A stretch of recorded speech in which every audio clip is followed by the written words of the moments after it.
Hello and welcome to Moving the Needle on Wicked Problems. Today, we are going to explore the issue of digital disruption and how it is affecting Canada and other countries. Social media, such as Facebook and Twitter, are ubiquitous in our society and in our lives. We use them to share our life stories, discuss and debate issues, but there is a downside to this that needs to be appreciated, understood, and handled. Misinformation, disinformation, and interference by bad actors is prevalent on social media, and it is having severe consequences. Yeah, absolutely, Senator. We've seen these platforms be used by bad actors to sow discontent between communities. We've even seen them to interfere in elections. To delve into this issue, we had a great conversation with MP Nate Erskine-Smith. He worked with fellow MPs in Canada and others in the UK to have a collective response to this troubling issue. Let's get to the interview.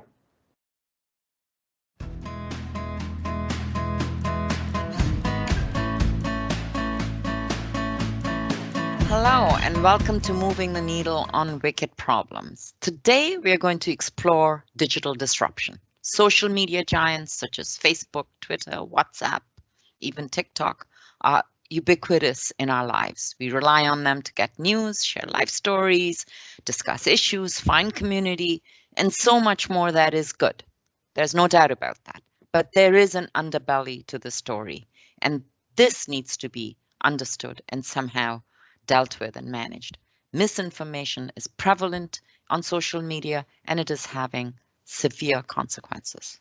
To help us in this conversation, we are really delighted to be talking to MP Nate Erskine-Smith. Nate is a member of Parliament from Beaches, East York in Toronto. Since Nate became the MP on October 19, 2015, he has been known as a maverick in Parliament and in his party, often breaking with his party on issues of importance. Before politics, Nate was a lawyer at a commercial litigation firm in downtown Toronto, working on a range of causes which included public interest matters in court and research for the Canadian Civil Liberties Association. Thank you, Nate, for taking the time to speak with us today. So Thanks for having me. Oh, delighted. So before we get into the subject matter of social media and disruption, I'm curious about, why did you get into politics?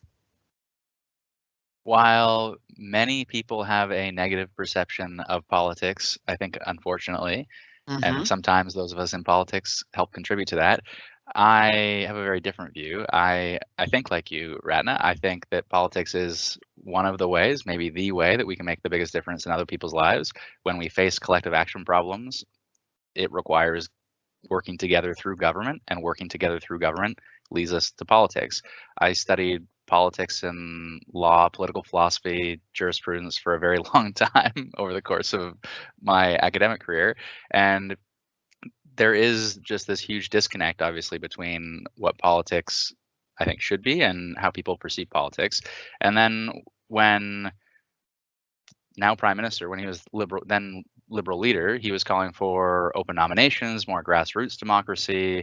He was calling for younger people to get involved in politics, and he was calling for freer votes and empowering parliamentarians. I was quite frustrated with the government of the day, if we remember the Harper years, and I didn't think that climate change was getting the attention that it deserved. I wanted to see criminal justice reform and really just evidence-based decision-making, but also I appreciate many of my conservative colleagues, and Michael Chong, I think, is an example of someone who has stood up and exercised greater independence. I also value our parliamentary institutions in that way as well, and so I thought, what's the worst thing that can happen? And I threw my name into the ring in Beaches, East York, where there just so happened to be an open nomination, and it's where I have lived the vast majority of my life, where I grew up, and now where I'm lucky enough to be raising my own 2 kids. So yeah. That's actually a really great message, because politics is the way to making much change, not all change, but much change.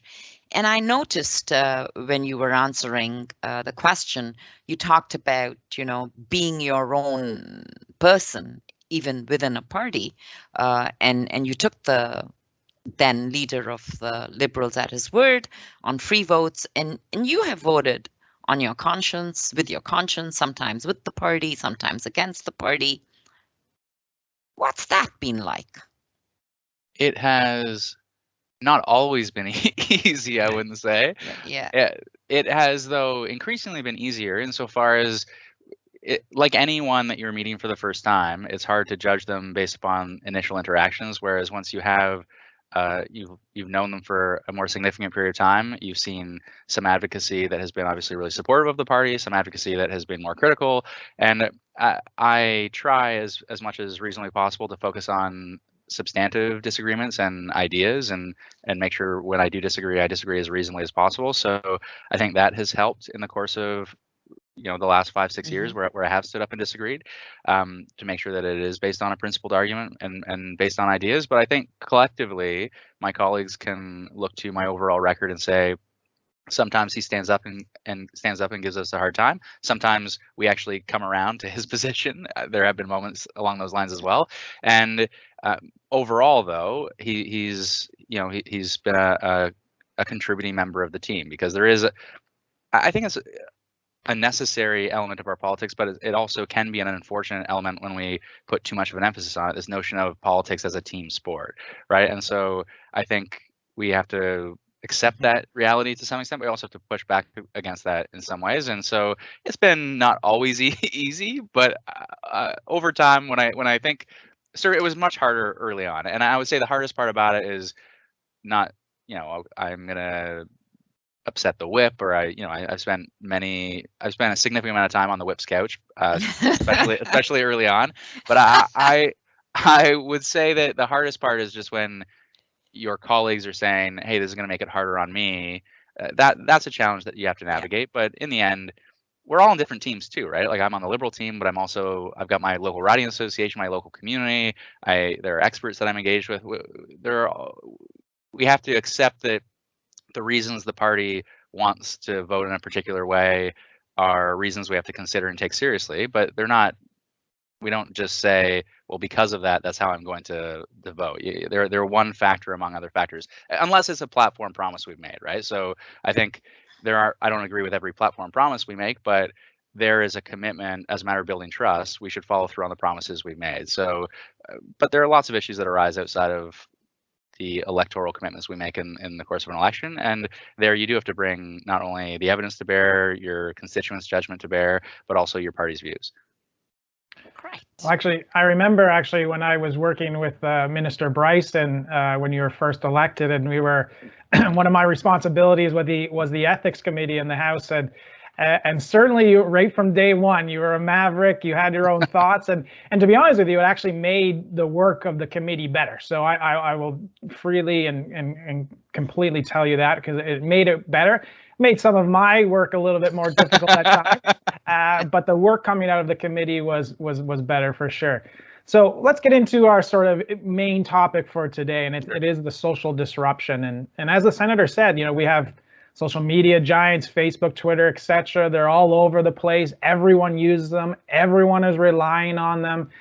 You can't go, every whatever Sunday I get a notification on my phone how long I've been on my phone for that week, per day type of thing. But what are you sort of viewing as the major challenges that you see to deal with social media, for the good things and the bad things, and how can lawmakers grapple with them? So you mentioned the FE committee, and by the way, if I'm giving the government a hard time, then it probably means I'm doing my job. So I'm glad to hear that. The work of the FE committee, the work you're referencing, is related to access to information, but we then spent the bulk of our time in the last parliament focused on privacy reform, and that really led us to the issue of improving the regulatory apparatus we have, PIPEDA specifically as it relates to privacy legislation for the private sector, but the consequences that has, and the need for that new legislation and the update as it relates to how people are increasingly living their lives online, including using social media. And we then, after completing that study, I want to say it was February 2018, we tabled the report, and I'm not sure how many people read the report initially, but then Cambridge Analytica happened. And so we then did a follow-up study, almost a case study in some ways, where we went down the rabbit hole of Cambridge Analytica. And so our initial, I would say, twin focuses principally started out privacy, but then quickly moved to election interference. And there are obviously other areas of that require consideration, and we can talk about the International Grand Committee, which has moved, starting really with election interference and privacy issues too, but started out of Cambridge Analytica, and then we've really moved, I would say, to 3 or 4 categories. First, there's the question of privacy. 2, there's the question of election interference. 3, there's the question, though, of online harms and misinformation and disinformation more broadly, including outside of elections. We see it right now with the COVID crisis, where there's been rampant misinformation in some cases that in the end has cost lives. And then we can talk about algorithmic accountability as far as misinformation goes, but also I think even more broadly than that. And then there are design issues. You mentioned the notification you get about how long you've been on your phone. Well, there are really smart people like Tristan Harris who came to our committee and talked about design issues that speak in some ways to the other issues I've mentioned at times, but can be separate apart, especially when we talk about kids. Are we designing are companies designing the systems in a way to be safe, in a way to encourage behavior that is positive for our kids or positive for all of us? And those are sometimes questions for regulation, sometimes just questions for education. But they're questions we're I think only starting to grapple in a serious way as parliamentarians. And you mentioned already the sort of grand committee. Let's just start there, because I think that's just an interesting thing for us, politics sort of people that work on the Hill and have worked on the Hill for for a number of years now. How did that even come about? In the sense of obviously parliamentarians in Canada, they have their committees, they do their work. Senators are the same. But it's not often that common that parliamentarians from different countries actually form, as you said, an international grand committee on big data, privacy, and democracy. Like, how did that even happen? So this starts with a really strong working relationship as between the parliamentary committee in the UK that was grappling with Cambridge Analytica and our own parliamentary committee. And it just so happened Cambridge Analytica, that scandal obviously played out in a really serious way with great consequences for the UK. And Canada played a small role insofar as there was a Canadian company that was almost a subcontractor, subsidiary in some ways of the SCL, which was the sort of parent company to Cambridge Analytica. And so there were a couple of Canadians that had been heavily involved in this story, and they came to our committee. And so there was really a partnership between our committees out of that, where I remember we had the witnesses before us, and we were putting questions to them at the time. Are you cooperating with the Information Commissioner in the UK? And they said, oh, of course we're cooperating. Yes, we're cooperating. And I'd done my 7-minute round, and I was waiting for my next round. And I got a message on my phone from Damien Collins, a Conservative politician, parliamentarian in the UK, and he said, I've just spoken to Elizabeth Denham, our Information Commissioner. We're following your testimony, and what they told you is incorrect. And I was able to in real time put it back to the witness in my second round. And so we had that really strong collaboration. Well, a number of us then, Bob Zimmer, I should mention, and Charlie Angus and Peter Kent, representing different parties, we were all working collaboratively. The same approach took place. Ian Lucas of the Labour Party and Damien Collins, as an example of Conservatives, they were working quite closely. So we then were at a conference in Washington together, and it was really born out of a conversation at a pub there where Bob, speaking to Damien and Ian and myself, we hammered out this idea of, is there greater collaboration between our two committees? And Damien really took the lead, and Bob took the lead as the chairs of our respective committees, and they created this International Grand Committee. Sounds really bizarre. Obviously, it's not language we have in the Canadian context. It is a UK phrase. It seems that they call them grand committees, and so this became an International Grand Committee as far as special committees go. But the first one took place in London, and it was a really fascinating experience. You're sitting beside a senator from France who's engaged with these issues, and there's a representative from Brazil who's engaged in these issues, and I think it was representatives from 10 or so parliaments. And then the second one we actually hosted in Ottawa in June of 2019. COVID's made it more challenging. We were to have, there was one I missed in Ireland because it was just after the election, so I think it was November 2019, I want to say, and then we the last one during COVID was supposed to have been in Washington, and so I'm hoping that David Cicilline now from the U.S. is quite actively involved. Jan Szyszkowski from the U.S. is increasingly involved as well. So we're building membership. But we're also thinking about what does it look like. Are we going to break it out into sort of regional subcommittees and then come together on an annual basis? So it's not entirely clear how the work goes forward, other than there will be this continued increased international collaboration, of course, because these are global problems and we need to work together to solve them across global lines. So sticking with this grant committee, and I'm struck by what you said. I mean, you guys, I think mainly guys, I'm not sure, got together in a pub, and the power of personal interaction, which is so missed in today's context. But have any of the jurisdictions around the table initiated legislation to deal with misinformation? Yes, we see the UK in particular, I think, has really used the International Grant Committee for really important ends in terms of their own domestic goals. And we see an online safety bill, a new duty of care for platforms. The EU has been represented not with an EU representative per se at the International Grant Committee, but with representatives from different countries. And we see through the EU Digital Services Act, there's an emphasis on increased transparency, algorithmic accountability, and a co-regulatory sort of framework as it relates to social media companies for standards. So I can't say that is entirely born out of the Grant Committee in the same way that the UK's work, I think, likely is, or at least not as direct. And then there are other countries. This is the tough part of the conversation, though, in some ways. So you look at other countries, and you look at Singapore as an example. So what do you do when our free speech laws differ across jurisdictions, and where are certain countries, if they participate in the International Grant Committee, are they going to use this concern around disinformation and misinformation to implement laws that we would be quite uncomfortable with here in Canada, but they implement them in their own domestic jurisdictions? So that is a question I think that we have to grapple with also internationally, just ensuring that, yes, we're tackling this issue, but we're not undermining other really important rights along the way.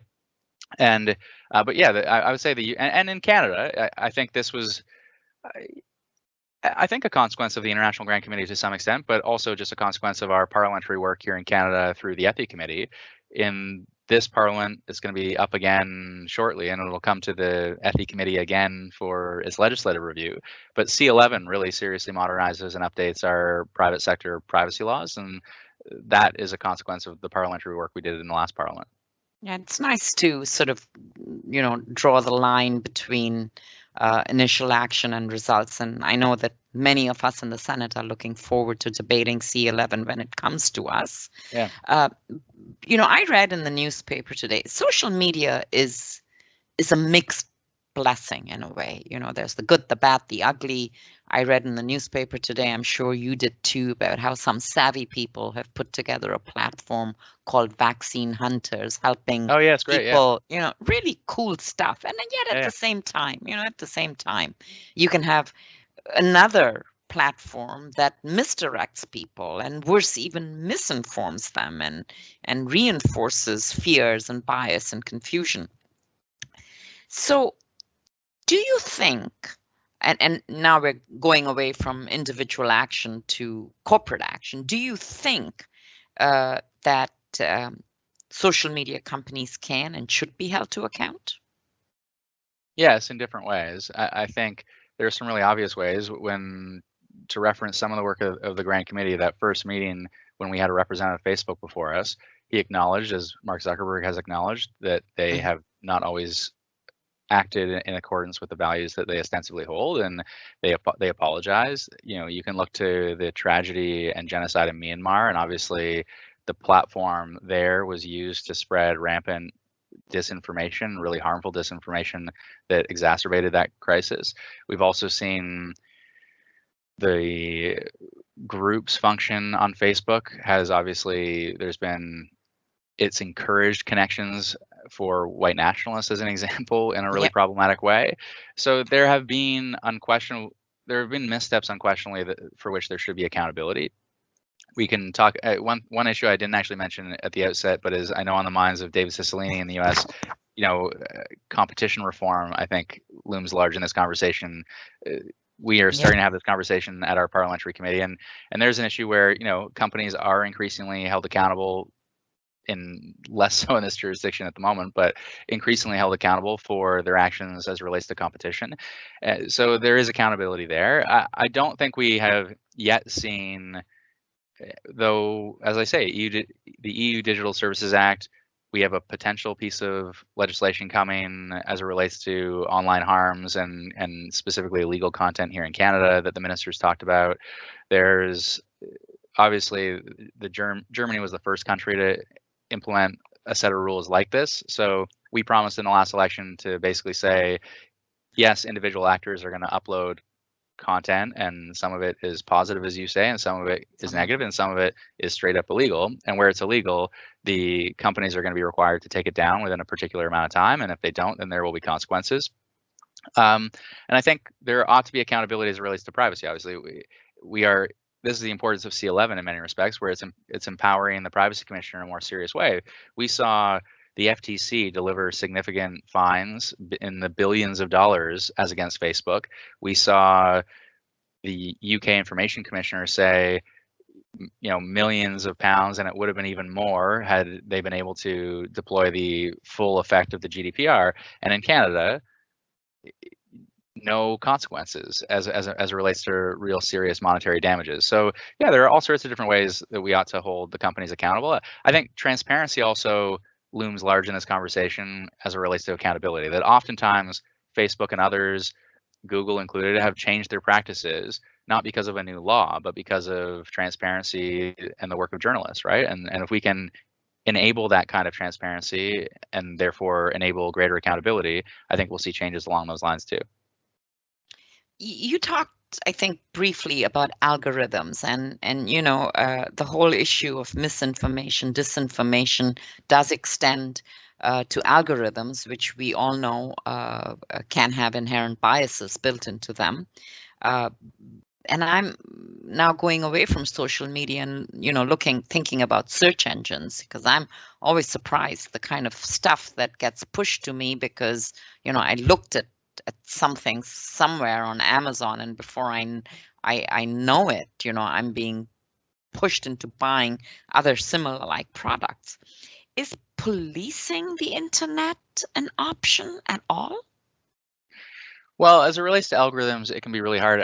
And you'll speak to folks in the private sector who rightly say legislators will always have to play catch up. And it's just a really hard thing for us to put the right set of tools in place. And PIPEDA, while we are reforming it, is a good example of a legislative framework that sought to be principles-based rather than too prescriptive, knowing that we want these kinds of legislation to stand the test of time as much as reasonably possible. And the more we're prescriptive with technology, the less this kind of legislation can do that. As it relates to algorithms, we have a really interesting example in the Canadian context from Treasury Board, where there is a requirement for public agencies to answer a series of questions before they deploy an algorithm that could have potential negative consequences, and they answer a series of questions, and depending upon the answers to those questions and the point scoring system through this algorithmic impact assessment that is required, they are placed in different risk categories, and depending upon those risk categories, there are different remedial actions required. And I personally, I don't have all the right answers, but that is intuitively an appealing framework for the private sector. And if you think of financial risk in banks, well, we require all sorts of companies to disclose material risks in the court that are public companies. And it seems to me, to reference the International Grand Committee, when you have Facebook and Google attend before our International Grand Committee, and when I put to them, have you conducted algorithmic impact assessments? And they say yes. Will you disclose them? No. It seems to me there ought to be greater transparency there, again, as a matter of understand. We're not going to be able to understand everything that happens, how that algorithm is working. There are engineers at Google in my community who tell me they don't understand how the algorithm works in full. But we ought to be able to understand inputs and outputs at least on a fairly simplistic basis. And the executives at those companies, if they're reviewing their algorithmic impact assessments to say, here are the positives and here are the negatives, we should hopefully we should really be aware of similar things as a matter of the public interest. So I think there will hopefully be a greater conversation as it relates to that level of transparency, and then potentially, I speak to folks in the UK on this, and they will say algorithms are promoting content, and that is akin to a broadcasting function, and then there ought to be greater accountability there too, that they're not just a passive host anymore. As soon as they are pushing content into our feeds via an algorithm, then there ought to be accountability for that content as well. And there's a certain intuitive appeal to that as well. I wanted to ask you, just to follow this line, and I'm just curious on your answer. You raised the Myanmar example of essentially Facebook and sharing of misinformation or disinformation, or even real information in the sense of in a negative light, really committed, was an impact on the genocide that happened there to the Rohingya. Do you think criminal responsibility is also a part of this? Or, because I'm thinking like, in Rwanda in particular, when the genocide happened there, one of the big pushers of discord between the populations was the use of radio, right? So radio was the medium back then. And Rwanda had to recover from that, and there was some prosecutions and things like that. I'm wondering if there's any, in your thought, is there any criminal responsibility there that could be applied or should be applied, I guess, in this sort of context? I mean, I'm not sure. I think I know there have been conversations in the U.S. as it relates to ensuring that there's greater individual accountability for executives and for board members. I don't know. With criminal liability, you obviously want there to be proper intent, that they are fully, they've got mens rea as to the crime in question. So kind of depends as to the effectiveness of a rule like that, and just making sure that you are able to prosecute successfully because they do have that kind of mens rea. So potentially, I do think whether it is criminal or civil, I think the main concern I would have as it relates to fines and ensuring that fines are effective at policing action, that they don't simply be a cost of doing business, and that they are meaningful enough to change behavior. And what we've seen, at least in the Canadian context, whether it's privacy violations or a competition commissioner, these are costs of doing business, and they aren't really significant enough to give the large companies pause at all. Now, you have mentioned essentially that, a lot of the dealing with social media, it's usually looking in the rear view mirror, right? So something has happened and then governments or whatever react. And I'm curious on this, on a different sort of more emerging issue that I don't think is fully appreciated yet in the public about what the impacts are. And this is the use of artificial intelligence creating videos that are fake, and creating them to the point that they are so lifelike, or so real, I guess is more accurate, so real that you don't even know the difference between what's real and what's fake. And I don't know if there is a role for government in this or whatever, but maybe is there something that can be done for this more forward thinking issue as AI continues to develop and get better and better as we go along? We did have some testimony. I don't have a great answer. We did have some testimony at the Privacy Committee in the last Parliament where we were seized with this question near the tail end of, I would say, the last Parliament. And nascent technology, it's not entirely clear what the legislative response ought to be, insofar as there are some rules already that get us in some ways to address it, insofar as, if you misappropriate one's character and harm them in doing so, they can sue you for it. If you are defaming them in some way by using their character, they can sue you for it. There are real challenges, though, as it relates to the spread of misinformation, and it may well be we need greater regulation. In the same way, when you look at facial recognition technology, we don't yet have a good answer as to how to regulate it, and so there have been calls to say just put a pause on it entirely, at least in certain contexts, like for the police forces using Clearview as an example, that we put a pause on it until we are able to grapple with what standards ought to be brought to bear. So yeah, it is a real concern. It will be an increasing concern just how real those videos are. I don't have a good answer as to what exactly we do about it just yet. If you do, let me know.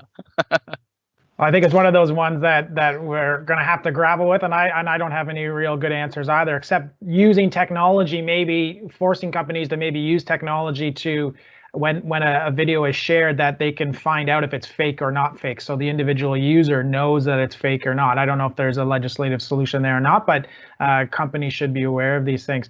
I did want to ask you, the question, we don't know when an election is going to happen, obviously. Some people think it's sooner than later or whatever. But in the next, say, year or two, Canada will go back into an election at some point. In 2016, and you've already referenced this already, the US had lots of foreign interference in their election, but this past election in November, they said it was safe and secure. Do you think Canada is ready for for an election, not specifically on COVID and that impact, but more about foreign interference and making sure that Canada's elections are free of foreign interference? Yeah, I think we are. I think we were actually in 2019, and I think the 2016 U.S. election really publicized the need to be prepared. And then it was then Minister Karina Gould, in that portfolio at least, who took action there was a rapid response unit. There was a new legislative regime put in place that included a transparency regime around advertising. And that's actually a really important lesson in some ways, and could be expanded further. Now, when we look at misinformation, disinformation, advertising is, I think, the tip of the iceberg, but still an issue that could be addressed by way of a registry that isn't only during the writ period, but extends beyond, and allows for, again, greater transparency in that way. But the set of rules we put in place were quite strict, such that Google didn't even participate in our election, insofar as I could place ads on Facebook that had to be delayed until approved, unlike the 2015 election. But I couldn't put ads on YouTube. And I spoke to Google reps recently, and they don't plan, at least at the moment, to participate in the next one either. So I do think we gave the elections commissioner additional powers as well. And from what I could tell, we were well placed in 2019. That seemed to have been the evidence from the experts who look at these things, and I think we'll be well placed for the next one too, because of the measures we put in place. And there's an area, to Ratna, to your earlier point, are there legislative measures that either were born out of international collaboration, or in a different way, are there measures that we can look to say, here's something good in Canada that we should show other countries we're doing, and what else is happening around the world that we can maybe steal? Well, I think the rules we put in place for really strong and fair elections, including online, are rules that other countries should look to. I'm going to now move into, because you just don't do this, you are active on many other fronts, and you have a new campaign, I believe, to decriminalize street drugs. I'm remembering the visceral debates in the Senate and the House of Commons in the country when we legalized cannabis. Do you think Canadians are ready for this? I do, yeah. It's not so new insofar as I remember writing an op-ed in Vice. I've advocated for this for a long time, but I remember writing an op-ed calling for decriminalization, calling for more than that actually, but decriminalization as a first step towards more sensible drug policy. And the then leader of the Conservative Party, up in question period, asked the Prime Minister, the member from Beaches East York says he wants to legalize all drugs, or whatever the case might be. And I was like, I just asked the Prime Minister a direct question in question period nearly. And I think Andrew Scheer, when he was running for leader, he used that same article in a fundraising appeal or something along those lines. So obviously Conservatives have been willing to use it as a point of attack. And so to that extent, are Canadians ready? Well, it's going to be harder for them to be ready if they receive a bunch of misinformation about what the proposal really is. But I think unquestionably, we heard that the sky was going to fall around cannabis. It didn't. We listen to the experts, and the systems function increasingly successfully. When we look at the opioid crisis, we've lost over 17,000 Canadians since early 2016, and we know we need greater solutions. And from police chiefs this past July to public health experts for years now, to prosecutors, to the Chief Justice of Ontario, to people with lived experience, people who have lost loved ones, everyone says the status quo is ineffective and is killing people. And so we obviously need to reform our drug laws, and we need to stop punishing the people we want to help. And that leads us to decriminalization. Yeah. I know there's a bill in the Senate right now that was recently introduced to this end. I don't know if that's the perfect answer insofar as it allows for administrative sanctions and might have a net widening effect in some ways, but it may be the answer. There is also a government bill right now, C-22, which copies a good part of a private member's bill I put forward that also seeks to really fetter the discretion of police and prosecutors to treat drug use as a health issue and to move us away from criminalization of simple possession. Looking forward, though, if we're being honest, I spoke to Louise Arbour recently because she's on the Global Commission of Drug Policy. And the real answer, if we want to tackle organized crime, which has effects here in Canada, but really debilitating effects in other parts of the world and fuels violence and destabilizes regimes through corruption. And if we want to save lives, because we know most Canadians who are dying in this opioid crisis are dying from an illicit but toxic drug supply that is poisoned. If we really want to save those lives and tackle organized crime, it does mean a regulatory solution as opposed to just decriminalization. But I think as a first step, yeah, I think Canadians are ready for decriminalization. The word scares people because they don't always know what it means. But if we educate Canadians and explain it means treating drug use as a health issue, I think we win the day every time. Well, here's one Canadian who's on your side. I certainly wish you well on this effort. You're also you do a lot of work on the poverty side of things, and you chair the, what is it called, the AntiPoverty Caucus in Parliament, which brings together MPs and senators, and I'm a member of your caucus. What do you hope to achieve with this bicameral effort?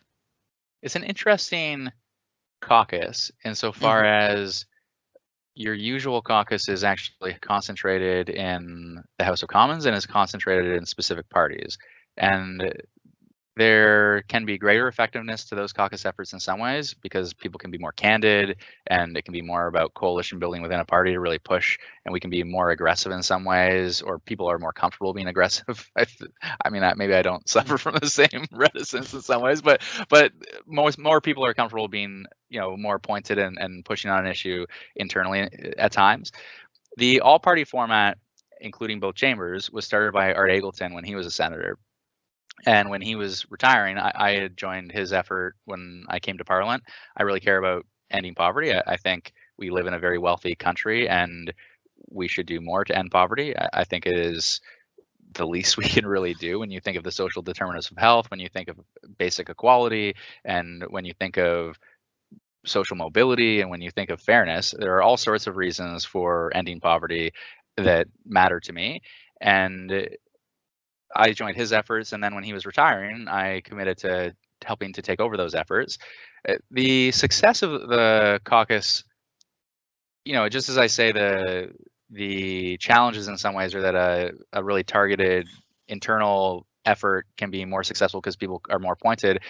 I think building common ground across party lines is the other way to be successful, and an all-party format helps to achieve that. So I've spoken to Karen Vecchio recently, who's going to be more involved in the caucus going forward. It's obviously been a challenge virtually and with COVID, but there is great value in building that kind of finding areas of consensus and working across party lines, and frankly, working across chambers, because it's also an opportunity. You participate in the effort, as does Kincaid and others, and you guys have been actually very vocal in the Senate on basic income and poverty reduction measures, more so than folks in the House. And so being able to build those relationships is a really important part of the caucus, because without you sitting in our caucus as a Liberal or Conservative or NDP member, we don't build those relationships apart as much, at least, right? So those kinds of forums I think are increasingly important, and just making sure we talk about poverty more. I mean, you don't see it talked about enough by the government. You hear the middle class and those working hard to join the middle class. Well, we should talk more about ending poverty, and we increasingly are, insofar as we have a poverty reduction strategy. Jean-Yves Duclos, when he was in that role, was really great. But we obviously need to do more, and I hope it will be a continued focus on the way out of this COVID crisis, where we see who are the people who have been disproportionately impacted. Well, you often hear racialized Canadians, and that is true, but it is racialized Canadians principally because it is racialized Canadians who are disproportionately living in poverty, and it's actually it's a class issue more than anything, and we have to address that head on. So just staying, and this is our last question on poverty. You've been a very active and vocal proponent of universal basic income. So why do you think that universal basic income is the right solution for Canada to pull people out of poverty, as opposed to investing in institution building like childcare, affordable housing, urban infrastructure, access to education, which lifts everybody up, including poor people? I would say a few different things. One, I generally don't call for universal basic income insofar as I find the universal language can confuse. Some people mean very different things by it, and I don't want to send checks to everyone. I want everyone to be eligible for checks if they're below a certain income level, but I don't want everyone to receive checks. And when we've seen universal programs are really important, but when we see universal cash transfers like the previous universal childcare credit, they're not programs that I think are the most effective with taxpayer dollars, and we should really target those who have the greatest need. The other thing I would say is I wouldn't pit programs as against cash transfers, insofar as I think the Canada Child Benefit has been really important. We also need more childcare options, and we should do both. I mean, the successful countries like Finland do both. And when we look at our programs for seniors, as an example, old age security is not so very well targeted, but collectively, old age security and GIS together make a huge impact upon reducing poverty for seniors. They're basic income programs. We have a basic income, by the way, guaranteed income supplement for seniors. OAS, these are basic incomes for seniors. Canada Child Benefit is a basic income for families with kids.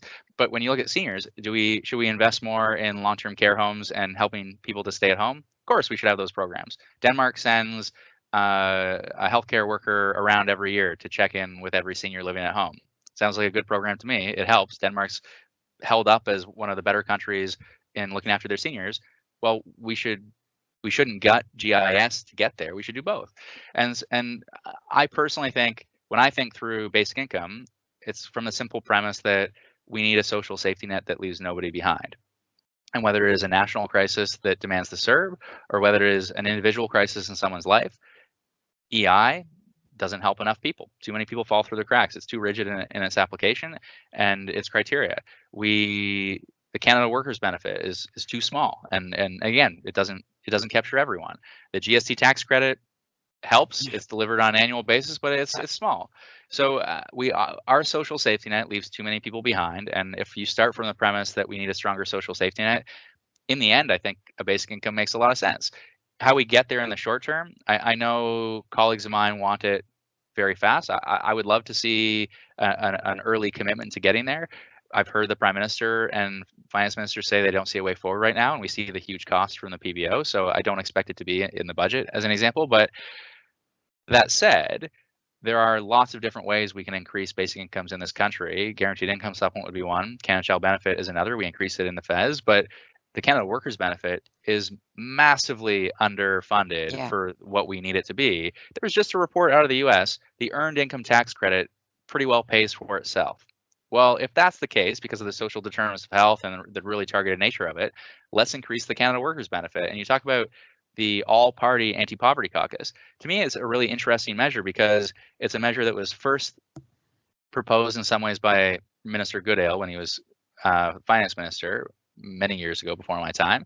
But then it was actually Flaherty that introduced it in a conservative government and actually made it a reality. And then Charlie Angus, when he's running for leadership of the NDP, he's calling for it to be increased. Find me another measure that can have such a demonstrable impact upon poverty reduction and is supported by all parties. I mean, isn't that an area we should focus on? And yes, let's get to a basic income, but let's, in the short term, if we're being realistic about the politics in which we live, let's increase the basic incomes we've got. So it's not an either or, but an and. That little history on the Canada Workers Benefit reminded me of where that conversation started. It was with the late great David Pico when he weighed into income inequality, and I remember his conversations with Minister Flaherty, and then lo and behold. So it takes many people to move the marker. Thank you, Nate, for joining us on this podcast and sharing your insight. To our listeners, be sure to check out our other episodes and subscribe to the podcast, and let us know who you'd like us to talk to. I mean, we will follow up as we continue to move the needle and examine Canada's and society's most wicked problems. Thank you and be safe.